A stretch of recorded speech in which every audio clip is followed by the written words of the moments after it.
All right, everyone, welcome to another edition of What's What BR. We have our friend Wes Watts with us again. Wes, how are you?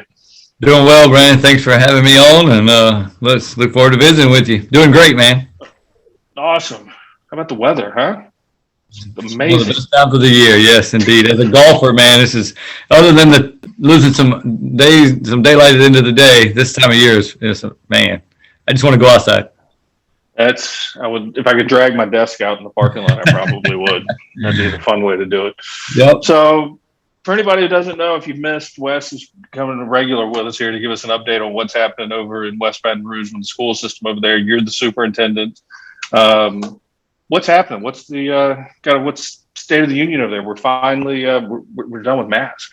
Like Yeah. we're done. Are you guys done? Are we? Yeah, we're done. Been done. Done, man. We've been done with them, but now we're officially like taking them off. And I guess the good news, it's been a few weeks since the governor has made that proclamation, and we're not having any issues in terms of the virus spreading any more than what it was before. Our numbers have been great for a while, and so we're just excited. And, one of the great joys of being a teacher is just seeing the faces of kids, Yeah. smiling and happy. I mean, that's part of the reason we do what we do, is because we want to help kids and we want to see them enjoy school and the value of that. So it's just been fun. I've actually been able to get out to schools more recently than I had in a while, and we just try to be smart about the amount of time we were on campus before. But I know I miss it, and it makes a difference when you see in kids' faces, man. When you see the smiles and you see their eyes light up, and there's nothing like it. No, that's at the end of the day, right? That's kind of what you signed up for. You didn't sign up to sit behind a desk and Yep. push paper around. Yeah, no doubt in this. I mean, I got into it because I wanted to into education. I wanted to help kids the way my coaches and teachers helped me, and we're doing that every day. But you're missing that. That was like it would almost be like, I don't know, one of the things that you look forward to most at your job, and just taking it away, right? It's just something about the interaction with a student and those relationships that you build and seeing their faces, and part of it is reading their faces when maybe they're struggling. For me, I just remember as a principal, even walking the halls of school, you were always looking for the kid that seemed to be something didn't seem right, right? Maybe the loner type kid, and like to go and interact with them and try to encourage them and try to see if something. I just always felt like that was a big part of what I did every day in trying to help kids. And when you don't see the face, you miss some of that. Yeah, no, it's funny you mentioned the interactive. I dropped mine. I've got a 13-year-old daughter who thinks she's 27, and then I've got a set of 8-year-old twin boys, and I run the carpool in the morning, and I tell them, every morning I'm like, hey, make sure, have a good day, be nice to everybody, and they're like, I am. I'm like, even be nice to that kid you didn't want to talk to. Go talk to him. Find one kid, that you don't want to talk to or didn't talk to, and it's that mask, and just with kid, it does. You're missing half the face. You can't see, that expression of, do they get it? Or when you're maybe the style of your teaching and, the kind of the crack a smile or, they kind of a little bit, you lose all of that. And you just got people staring at you. And so you've got to, it'd be like going, I guess it'd be like I remember there was a guy that was doing some comedy over the stand-up comedians were doing over Zoom during when everybody was kind of back home. And I was talking with he's a friend of mine, and he was like, man, it's the hardest thing. He goes, because half the time people didn't put cameras on, and I didn't know if people were laughing or not. And I'm trying to do a set, and I read off the crowd. Yeah, you feed off. Teachers are doing a lot of that. I mean, there is a little bit of a performance piece to a teacher, in front of a group of people. Anytime you're doing that, there is a little bit of an element of performance. I mean, that's part of it. And so, yeah, you're reading people and you're feeding off of them. And I would just say this way: go try to date somebody and never and have them wear a mask, and you wear a mask all the time. See how that works out for you. Oh God. It might have worked out for me. They couldn't see my face, right? It might have opened up some opportunities, but in terms of getting to know somebody, it's definitely a detriment. It impedes that. No, I told somebody the other day, there is no way in the world I could go back to dating this day and age, between the internet, between masks, between everybody knowing, between the find my phone, there's no way in the world. Yeah. Like I would, if something ever happened with my wife and I would just give it up. Yep. Like and dry.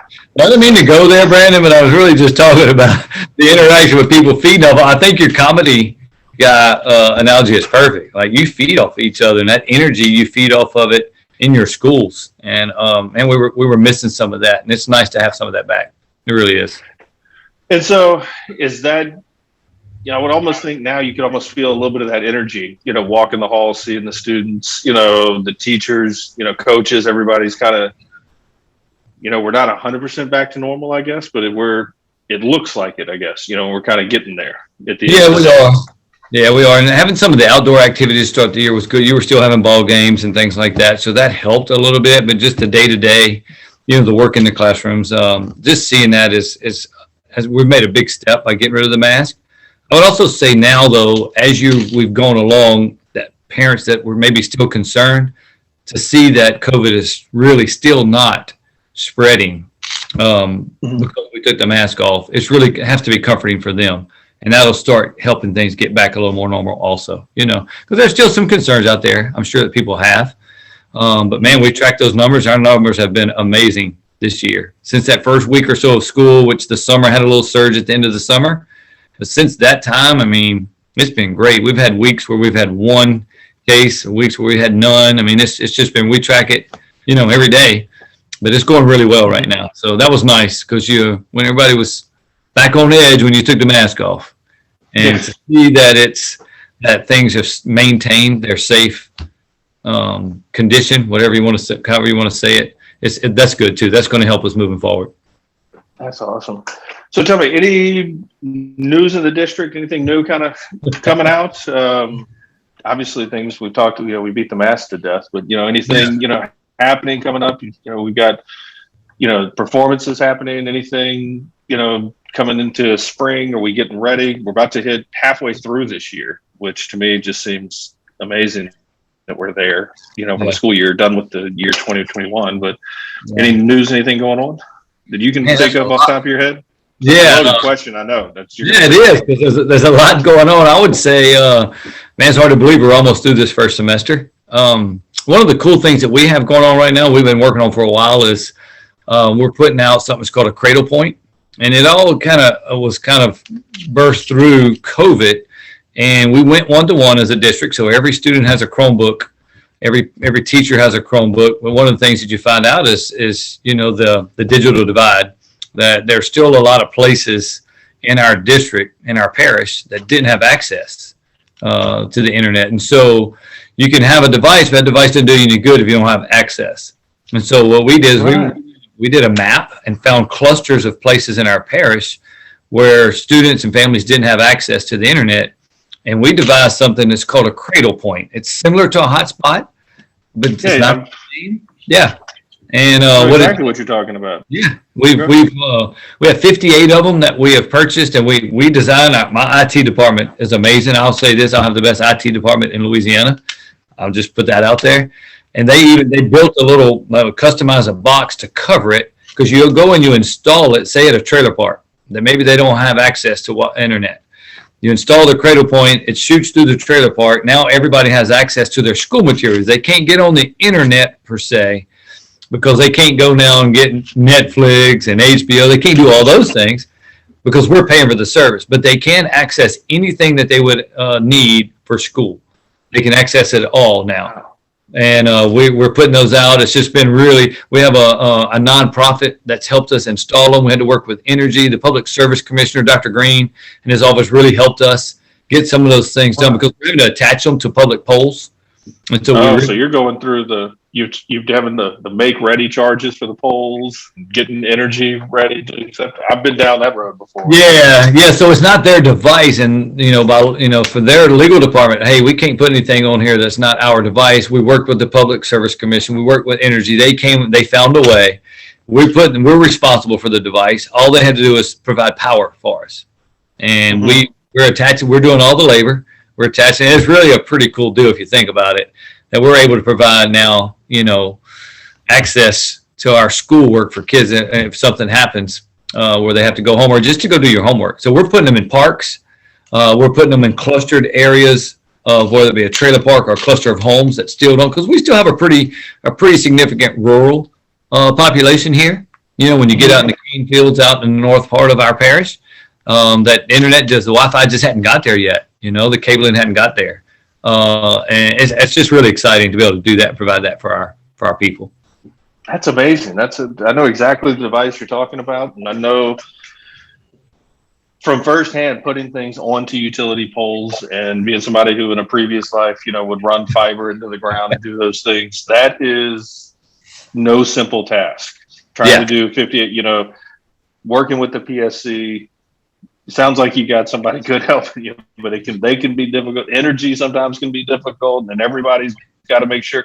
And it's not that anybody's being difficult on purpose; just everybody's got to make sure like their stuff is, boxes are checked and things have gone the right way. And it wasn't like they didn't want to help us, but there's some legal challenges to it that they had to be. They have liabilities too, right? And they just couldn't take those. Mm-hmm. So we had to work through some of those things, but they worked with us. Yep, and it's just something I'm really excited about. We also have a software package that we've installed recently that's I hate to just go this route. I won't say a whole lot about it, but it's a gun detection through artificial intelligence that we've installed, and it will detect those things outside of our school buildings if something's visible. And it's just something that I came across this called Zero Eyes, and without getting too deep into it, but I'm pretty excited about that just because it's another layer of protection. It's one of those things I hope we never use. The key to school safety is relationships with adults and students. That's the key to everything. It's just another layer. We can't sit in front of our cameras and watch them all day long. But this artificial intelligence has a little alert built into it that will alert us within seconds. Wow. That's amazing. Yeah, it's pretty Technology, I'm a big tech guy. I love it. And so, but just when you can see it get brought into a practical purpose, to where it's actually useful, on some things, that's where I get real excited about it. Somebody sent me. Yeah. No, I was just saying there were some retired Navy SEALs who have developed this. They wanted to do something to help, and they are the founders of this company. And offline one day we can talk some more about this. You don't put out school safety secrets a whole lot, but exactly. So I saw one time not too long ago everybody remembers the Google glasses that people were putting on, and it was kind of like, where's the practical? Like, do we really need this? And I read an article not too long ago that this was, I guess, pre-COVID. Everything's flying by, but over in London, in the theaters, they had adapted to where you could put the glasses on that if you were deaf, and it had real life subtitles that would go underneath the actors as they walked around the stage that you could see through the Google Glass. Wow. Now that's pretty impressive. So I bring it up not just to say that was, I'm sure they're doing stuff with it and it's going, but like that's where the technology goes to where, we have the Louisiana School for the deaf, here to where, a lot of these kids you have to make special accommodations for and be able to work, but maybe that's a technology that comes down the road to where we might have kids in classes where it's be a regular class and they've got something like that to where it makes it a little bit easier for them to be, kind of with the group. So we're really, the English language learner, those who English is not their first language, that might be a huge help. And I didn't even think of that. Yeah. Starting to connect what somebody's saying in there, because you can't just shut down and teach them one way. You have to merge the two. You have to blend the two. That might be a great way of doing that. Man. We need to file on that. I was going to say, we need to file the patent. We're going to air this right now. We're going to send it off. We'll get this taken care of first. Yes, I like that. Yeah, we don't want to reveal that, but seriously, that could be something that would be really helpful. Absolutely.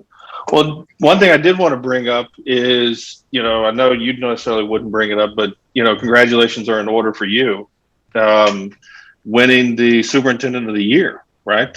This is the group where all the different regions across the state will actually go through and nominate a different, who they think, is the Superintendent of the Year for the state of Louisiana. And you've won. You're the guy. You're the number one in the state right now. I don't know if I'd say it that way, but I was selected at least, for that honor. So as a state superintendent of the year. So I consider it a great honor. I work with the superintendents across the state all the time and the work that they do, you know, sometimes you go and you're okay, I could see that, but then you see what they're doing. Sometimes I just feel like, dang, I'm not doing anything compared to what somebody else is doing, you know. But it's really, really cool to be honored by your peers, you know. So each region nominates a superintendent, and then they have a panel that goes through and makes a selection from those nominations. So yeah, really honored to represent the state of Louisiana as the superintendent of the year. Really am. So. Well, congratulations on that and everything. And I think, you know, kind of with that, one of the things I wanted to bring up in case somebody hadn't watched, you know, the previous episode or seen, but something that you were the first person that ever brought it up to me was, you know, the fact that we need teachers. And I think you've, you know, connected this dot, and I've been talking to people about it all the time, to where it's hard to get some of these teachers in. But then the ones, you know, if you go talk to, you know, a guy, you go talk to a doctor, he talks about how great things are. You know, yes, you should go be a doctor. If you go talk to the guy who's a welder or he's working at the plants, about how great his job and you need to come do this. But you connected the dots where we haven't heard, our educators aren't doing that. They're saying, yeah, you could be a doctor, you could be a lawyer, you could be anything you want to be, but they never list education in that list of, you know, things to do. And yeah, I think we do a great job of recruiting folks for every profession but our own. And I mean, it's just the way it is. And I don't know if it was intentional. I really don't think it was intentional. It was like, in some ways, it's almost demeaning to our, disrespectful to our profession. It's almost, hey, you need to go do something more than what I'm doing. It's kind of almost the message we're sending. Yet the job that we do, the impact that we have, it's unsurpassed. I mean, we don't have doctors and lawyers without teachers, right? And so I just really think we got into a negative space of talking about education. And you know, you bring a great point up, because my frustration at first was just the media. Anybody that just wanted to bash public schools, our schools are failing. And I'm sitting here seeing the work that our teachers do every day and say, you need to come walk with me and see what these teachers are doing and see if you feel the same way, because they're not. And they'll understand accountability, and there's measures that are in place, and you have to quantify some things, but we're not, those things aren't always what they seem. When we're comparing ourselves to other states, even, not just one example, our ACT score is not great right now, but not, and compared to the other states. But we test every kid in high school. Every student has to take the ACT in Louisiana. That's not the case with every state. And so other states may only take those students that are college bound and test them on the ACT. And now we're comparing ourselves to them. So, and I'm not saying we shouldn't test everybody. You know, there's a debate on that. But I'm just saying we're not comparing apples to apples all the time. Mm-hmm. Now, there are some measurements that we have to improve on. I'm not saying we don't need to improve. I'm just saying, so my frustration was directed at all of those things. And then what I finally realized was, you know what? I had a staff meeting and said, how many of you of my senior level staff members would encourage your kids to go into education? And I think I was the only one that said I would, you know, and I realized that, okay, we have a problem. We need to change this. We have to change the narrative. We actually have started something because of that called Educators Rising, where we're literally recruiting students in high school to go through 2 years of coursework, like one class 1 year, their junior year, and one their senior year. And we're encouraging them to go into the field of education. At the end of year one, just by one teacher recruiting students and saying, we think you would be a great leader. 5 students received scholarships to colleges of education, 3 to Southeastern and 2 to LSU in 1 year. And it's like, okay, this is something we need to latch on to. This is something we need to do.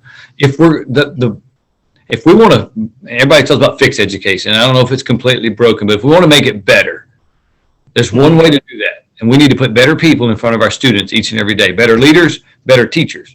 But we're not just going to do that if everybody considers teaching that other profession if you can't do anything else. And if we don't change that, then we're not going to get our best and brightest to go into the field of education, right, to do better by our students. And Finland has the greatest, supposedly, they're the #1 ranked education system in the world. I believe it is, I'm pretty sure, but they are lined up to be teachers there. The teaching profession in that country is considered like on par with being a doctor or a lawyer, if not above it. It's like they're held in such high esteem that everybody wants to be a teacher. I just think there's something that I had this after you and I had talked about this on, you know, the show. I was talking with some friends and we were talking about it, and a lot of us are really into tech.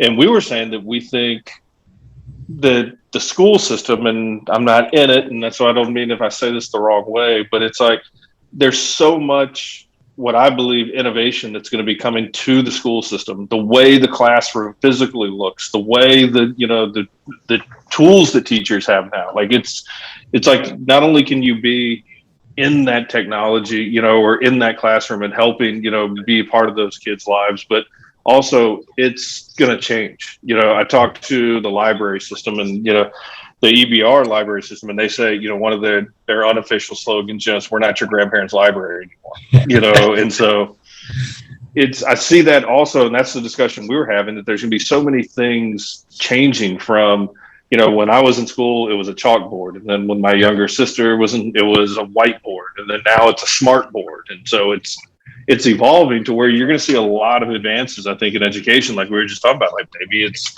Google Glasses and text to speech underneath, and, homework assignments being, you used to be able to lie to your parents and say, no, we don't have any homework. And they just had to go roll with it. Now I can pull my kids' homework up on my phone. So there's a lot of technology happening in that education space. So if you like that, you want to be a part of that and be innovative, this is a place you can do it, in education, I think.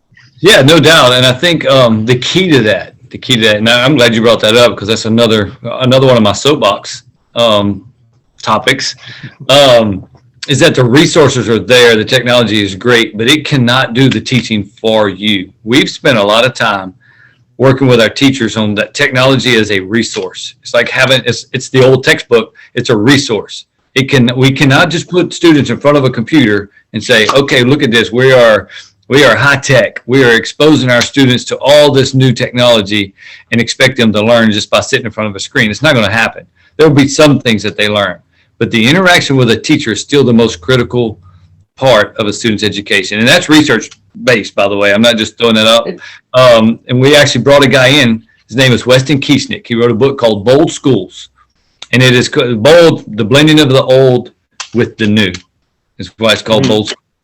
And it really talks about making sure we understand that technology is a resource, but that the interaction with the teacher is still paramount to a student learning. And we have to blend those two. We have to bring those things together in a smart and strategic way if kids are going to really learn like they should. And I think this guy's, you brought in, obviously nobody wrote a book, but I think we all, if we didn't learn that last year, I don't think we weren't paying attention. For God's sakes. 100%. I can remember, my daughter, like getting a list of, like the email came through. It literally, you've talked to me a number of times on this show. I have to have editors proof anything that leaves the outside walls of my office, because I can barely speak English, much less, write it. Right. And then one of the assignments that came home with her was Latin. Like, dude, how am I going to teach Latin? I can't read it. I don't know if she's telling it to me correctly or not. It's like, where's the teacher? Yep. Like, I have to have this teacher. And it's an amazing point. You can't just dump it all into some program and say, here, watch some YouTube videos and get this. Yep. You've got to have that interaction. And I think what's also important, and you touched on a little bit, there's probably two, and I think everybody tells this story, but I've got like two teachers, one primarily that made the difference, pulled me out of the ditch, at the end of the day. And, there's two pretty close, but there's one, and to this day, I'm 25 years removed, from this.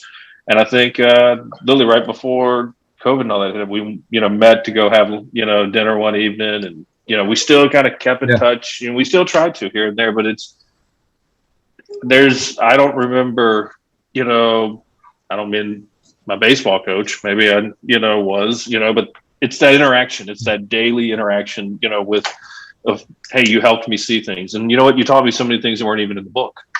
So, without a doubt, I mean, we're human beings, by the way. We're not, robots. We were created for relationships. That's how we're designed, right? Mm-hmm. And so there's so much more learning that goes on in schools, especially today and with technology, because now it's not just about the knowledge that you attain. Like, we used to have to learn things and memorize them because we didn't have access to them like that. I mean, if I wanted to go research something, I had to go find encyclopedias. My grandmother had the only encyclopedia set in the area, so we'd go to her house, or you had to go to the library. Now you just pull your phone up. You can find any data or amount of facts that you want. The key now is, what are you doing with that information? How are you interacting with it? But the other piece of that in education is, how do we interact with other people? How do we deal with adversity? How do we deal with failure? How do we deal with success? What do we do with that information? And so it's still, learning is still a human interaction event. And it's not just, education is not just the attainment of knowledge. We've narrowed it down to two things in our school system, mainly because I'm just a simple guy, right? I can only handle a couple of things, Brandon. So one is academic excellence, just about with high quality instruction. We need great teachers in front of our kids. But the second piece of that is just development of character. I mean, you can be the smartest person in the world. If you don't have any work ethic, if you don't have any social skills, if you don't have any integrity, you're not going to be as successful as you possibly could be. And so we just think the merging of those two things are critically important, and they don't just happen by immersing yourself in technology, and so I just believe that one teacher, and I'll just say this, the key to students' education is having really that one adult, that one caring adult that really believes in that person's ability to succeed, just like for you, just like for me, that one teacher that, when you say pulled you out of the ditch, for me would be just kind of, I had a great family. I was lucky, that inspired me to do more, right? We all need that person. It's funny you mentioned, the soft skills, the life skills. I think that's one of the things that a lot of, kids now are missing. It's, they've gone head down.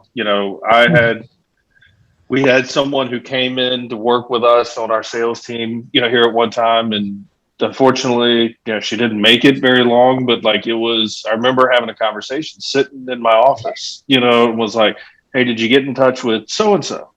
I've been trying, I can't find him. I've done everything. I'm like, what do you mean you've done? I've reached out to him on Twitter. I've sent something on Facebook. I've texted him 5 times. I've emailed him 20. I'm like, did you call him? Did you go by? And they're like, no. And I'm not, they were literally, I didn't think about that.